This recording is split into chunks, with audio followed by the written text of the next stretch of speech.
on this Thursday edition of Newsline at Noon, the father of a student victim of April's ferry disaster ends his 46-day-long hunger strike. Many hope this will serve as a turning point to end the political deadlock over a special probe into the sinking. Korea posts a current account surplus for the 29th straight month in July, but central bank officials say there are still no clear signs domestic demand is improving. Plus, Ukraine accuses Russia of launching a fresh incursion into its territory a matter of hours after their leaders held talks. These stories and more on Newsline at Noon.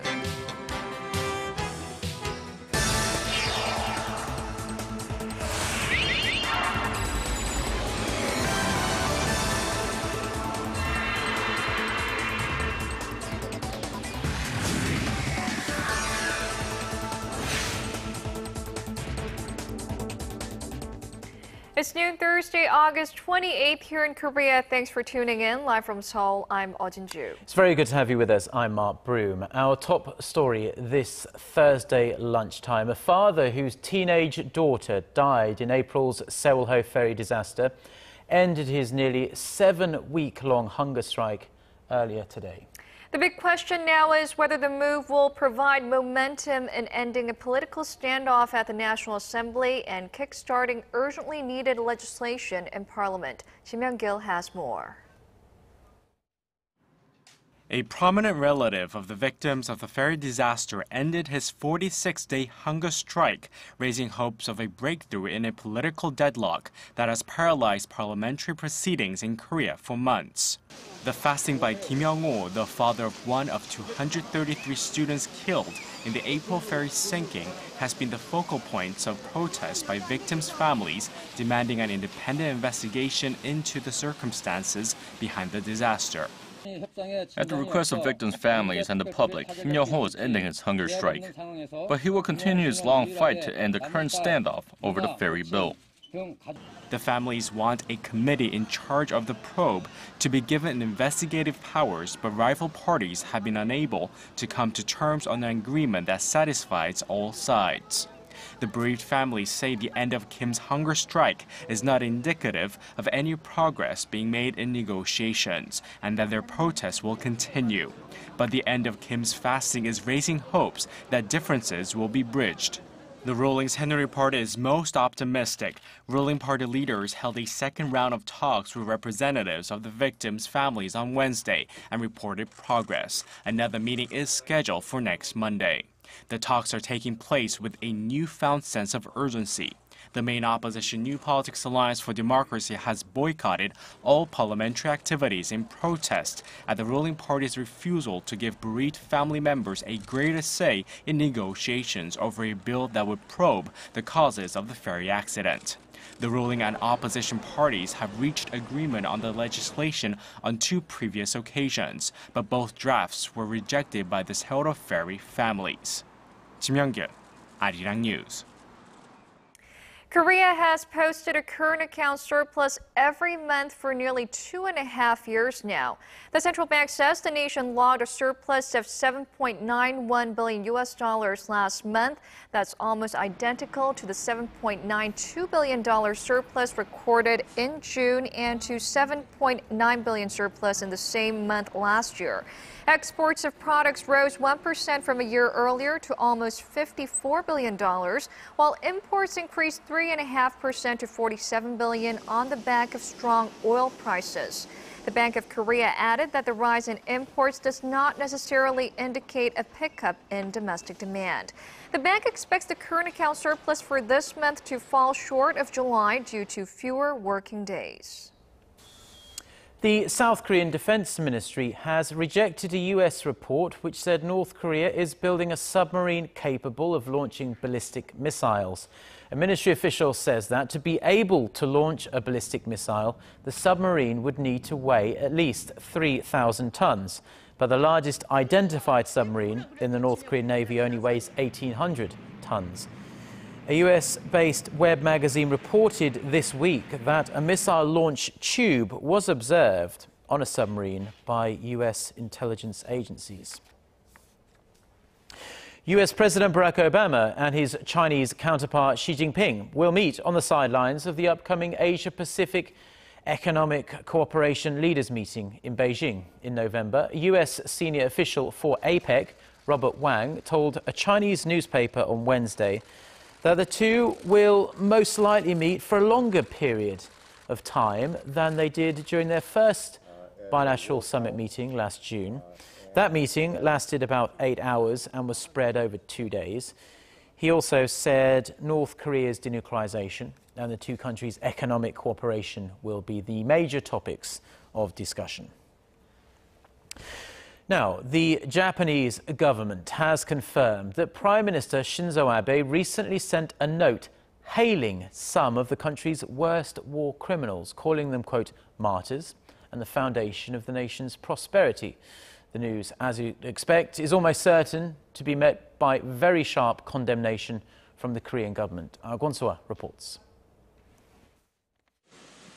Unfortunately, it comes as no great surprise anymore that Japanese Prime Minister Shinzo Abe chooses to glorify some of Japan's worst war criminals, much to the despair and anger of Japan's neighbors who suffered so terribly under Japanese imperialism. On Wednesday, Japan's Chief Cabinet Secretary Yoshihide Suga confirmed that Abe sent a note in late April to an annual memorial ceremony at the Koyasan Buddhist Temple in western Japan. In his message, Abe offers his sincere condolences to the criminals, whom he refers to martyrs that became the foundation of the country's peace and prosperity. He also wished for eternal peace and pledged to pave the way to a harmonious human coexistence in the future. Former Japanese military officers, the organizers of the ceremony, said it was the first time for a sitting prime minister to send such note, but Suga said Abe's remarks did not come from his capacity as prime minister. In this case, he sent this message as Shinzo Abe and the head of the Liberal Democratic Party. As such, the government thinks of him in this respect as a private citizen. The ceremony's venue has a compound founded in 1994, worshipping nearly 1,200 soldiers convicted of some of the worst wartime crimes. It includes 14 Class A war criminals that are also honored at the more well-known Yasukuni War Shrine in Tokyo. Abe's visit to the shrine last December outraged Korea and China. Gwon-soa, Arirang News. A judge in California has rejected Apple's request for an injunction against the sale of 9 Samsung phones in the United States. Apple had argued that its business would be harmed in a very serious way if Samsung were allowed to continue selling phones that were found earlier this year to have infringed on Apple patents. US District Judge Lucy Koh on Wednesday rejected the notion, saying Apple hadn't proved its claims. While Apple declined to comment on the ruling, Samsung welcomed it and said the company remains committed to providing American consumers with a wide choice of innovative products. Kia Motors is looking to further expand into the North American market with the construction of a huge plant in Mexico. With no free trade deal in place with Mexico yet, a locally based plant will help Kia take better advantage of the country's growing industrial base and give the Korean automaker tariff-free access to the U.S. and Canada. Kim Ji-yeon has the details. Korea's second largest automaker, Kia Motors Corporation, plans to build its first factory in Pesqueria, Mexico, just 200 kilometers south of the U.S. state of Texas. The company will invest more than $1 billion in the plant, which covers 500,000 square meters of land. The assembly plant is expected to start producing 300,000 Forte compact cars and Rio subcompacts in a year. So this additional 300,000 will help us to be one of the leading automotive manufacturers in the global market. Mexico has been a great attraction for the automotive industry. Local demand for cars is around 1 million units a year, and labor is cheap and highly productive. The country also boasts great access to markets in the U.S. and Canada, as Mexico is a member of the North American Free Trade Agreement. Due to this, auto giants, including General Motors, Volkswagen, Toyota, and Nissan, have already built assembly lines in the country. Mexican President Enrique Peña Nieto says Kia's expansion in the region will help boost investment in the country. Kia's commitment is to induce more investment from auto part companies of $1.5 billion. Korean automakers have to pay duties of up to 20% when directly exporting to Mexico due to lack of a free trade agreement between the two countries. But now with a plant in Mexico, Kia expects to raise the proportion of its global production from 44% to rival that of other automotive giants, which hover around 75%. Kim Jung, Arirang News. The labor union of Hyundai Motor went on a partial strike on this Thursday. Labor leaders and management and Korea's largest auto company have been at odds over a number of issues, including wage hikes and an extension of the retirement age. In addition to Thursday's 6-hour strike, labor workers have also refused to work overtime this weekend. It comes less than a week after Hyundai workers launched a similar partial walkout. Industry watchers estimate the strikes will cost Hyundai a total of about $250 million in losses. And the first report on the social cost of the lack of economic participation by women in Korea is out. It says more needs to be done to get women back to work after they have kids. The report also points out a lot of government funds aimed at supporting working moms is being wasted. Shin Se-min tells us more. Roughly $192 billion. That's the social cost over the past 13 years due to the lagging economic participation rate of women in Korea, according to a new report by the Korean Women's Development Institute. It points out 3 main sources for the total. They include reduced salaries for women who re-enter the workplace, the expenses to retain these female employees once they return to the workforce, and an increase in government budget to support the economic participation of women. The $192 billion total suggests a number of things, one being that government efforts to address the gender gap in the Korean workplace have not been effective. Many Korean women leave their careers to raise children and have difficulties returning to the workforce later on. When they do, they're often forced to settle for lower-paying part-time jobs.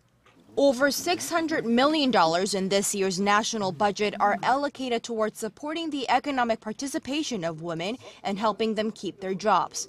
But the report suggests that the money is not being used effectively, and it calls for changes, pointing out that Korea's aging population and low birth rate are major obstacles for future growth, and that getting women more actively engaged would help minimize the negative effects. Shin Se-min, Arirang News.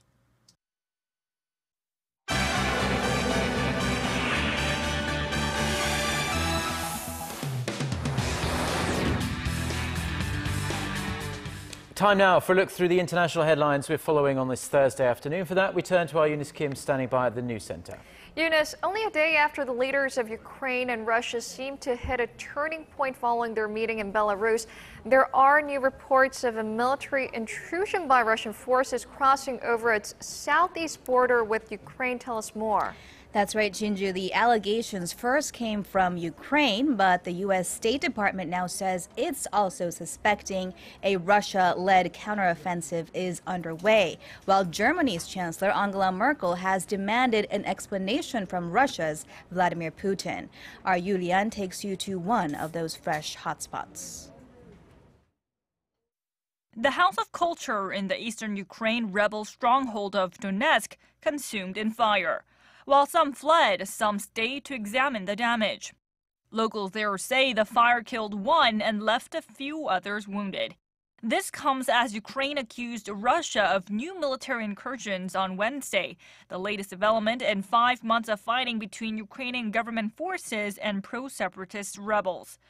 Russia has constantly denied accusations it is supplying weapons and sending soldiers to help the rebel forces.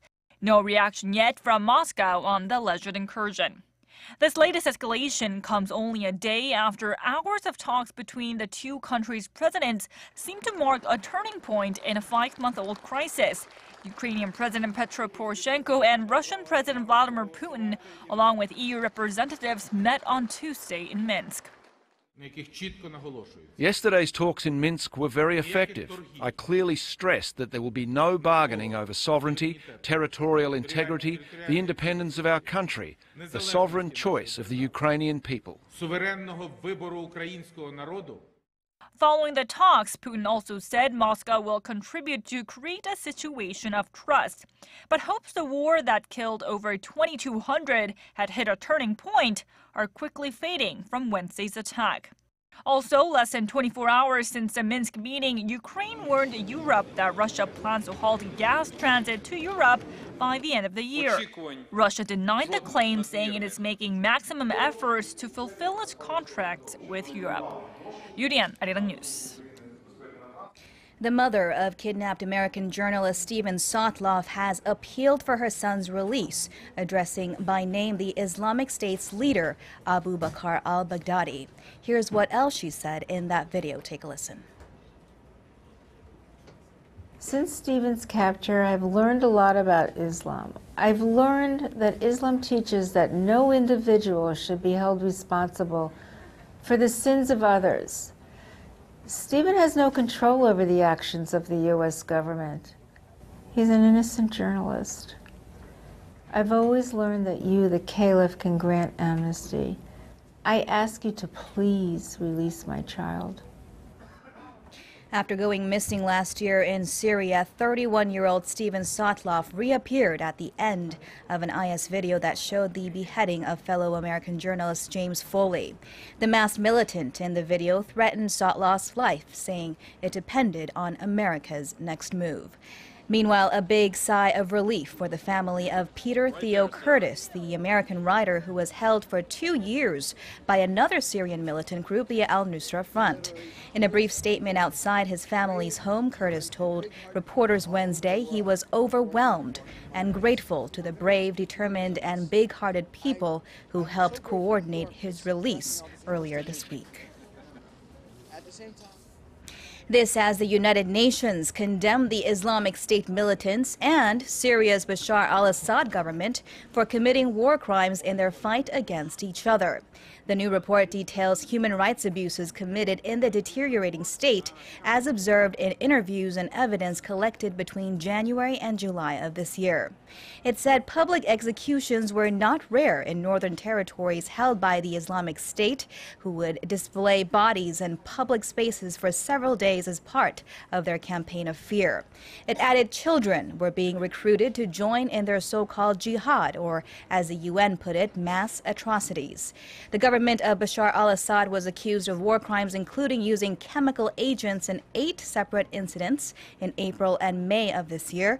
The UN said there was clear proof in some cases that civilian gatherings were deliberately targeted.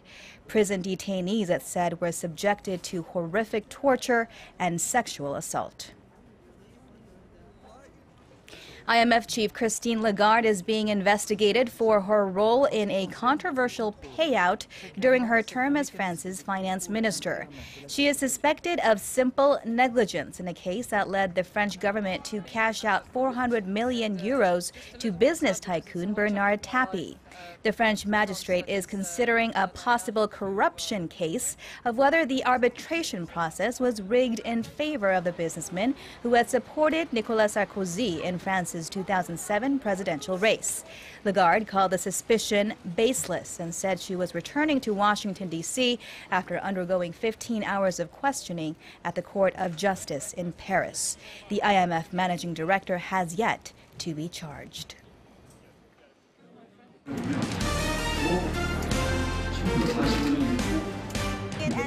Stay up to date on the latest news out of Korea, connecting to our team of reporters about the issues that matter to Korea. On air, on your mobile, online. Find out more about Korea on Newsline at Noon with Mark Broome and Eoh Jin-joo. I'm Eoh Jin-joo with Pro. Mark is such a Strategy Analytics said Thursday that LG Electronics brought in about...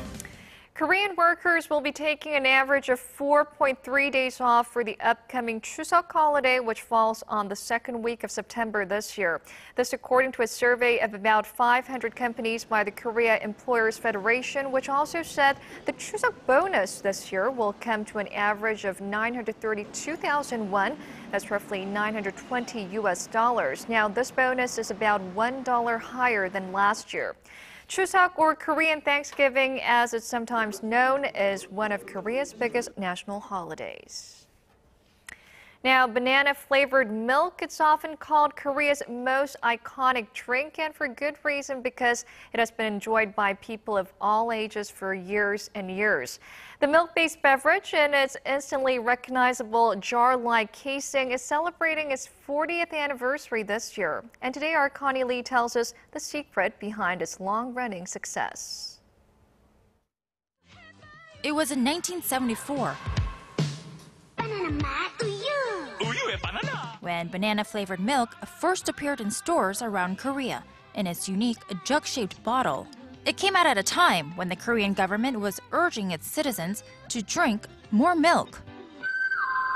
To encourage people, food and beverage manufacturer Bingure had the bright idea to flavor the milk with banana, a fruit once considered a luxury. Bananas were expensive during that time and not easily available. People appreciated just getting a taste of this fruit through this drink. The drink was a big hit then, and it's still a big hit now, enjoyed by people of all ages. I like it because it's sweet. My friends like it too, and drinking it makes us happy. Over 800,000 bottles are produced each day as the company's factories strive to meet the demand. In Korea alone, about 250 million bottles of banana milk are sold each year. That means in Korea, an average person drinks about 5 a year. Sales also back up the drink's increasing popularity. From 92 billion won, or about $90 million in 2005, sales surpassed $148 million in 2013. Overall, we believe the drink's unchanging nature makes it a success. The taste and look of the drink hasn't changed much over the past 40 years. And in the next 40 years, we want to be a recognized global brand like Coca-Cola. The drink is already being recognized in China. Exports were a mere 500 million won in 2009, but they reached 15 billion won, or about $14.8 million last year. Officials credit the popularity of the Korean wave and the increased number of Chinese tourists to Korea for the explosive growth of banana-flavored milk. Connie Lee, Arirang News. Korea's leading orchestra, the Seoul Philharmonic, has made its debut at the world's largest classical music festival, the BBC Proms. The orchestra wrapped up their European tour with a performance at the 120-year-old festival that features some 80 concerts each and every summer. Our cultural correspondent Park Ji-won, who is travelling with the orchestra, filed this report from London.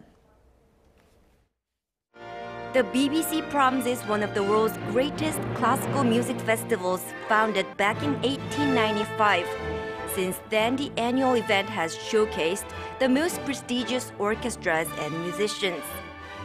This is where the Proms concerts are held every evening from the month of July through September, all broadcast live on BBC Radio 3. And the Seoul Philharmonic Orchestra makes its debut here at the Proms this summer as the first Korean orchestra to take part in its 120-year history. Maestro Jung Myung-hoon, who's led the orchestra since 2005, nurturing it to become one of Asia's best while at the helm, says he's excited to meet the audience members at the Proms. It is a great honor to be asked to participate in this festival, and it is a recognition of the quality of the orchestra. But I think as performers, once we start a concert, all those things don't matter. It's just that public.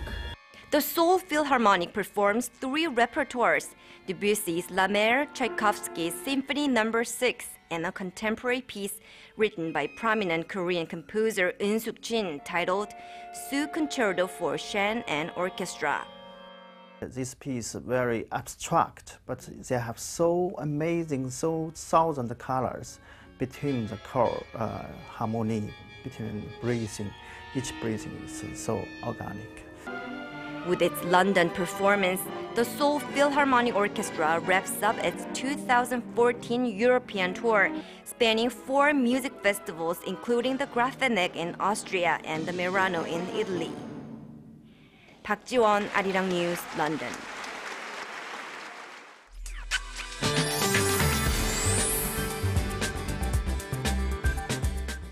Rain clouds have been dropping showers to southern coastal regions in Jeju since yesterday, and up to 60 millimeters of additional rain is in store for regions down south, while 30 to 80 millimeters of more rain is in store for Jeju throughout the day, which could be accompanied by thunder and lightning. But it's looking sunny and bright here in Seoul. In fact, the upper parts of the nation will see sun throughout the day with warm temperatures, but it's a different story for down south. So let's take a closer look at those numbers.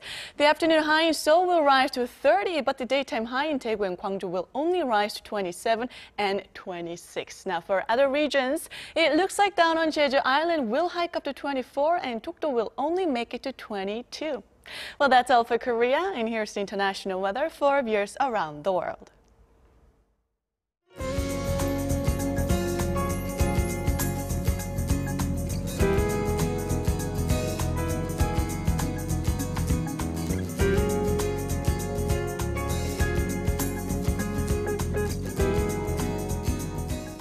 Well, that just about does it. Those are the stories we're following at this hour. We'll be back at the same time tomorrow. Thank you for watching.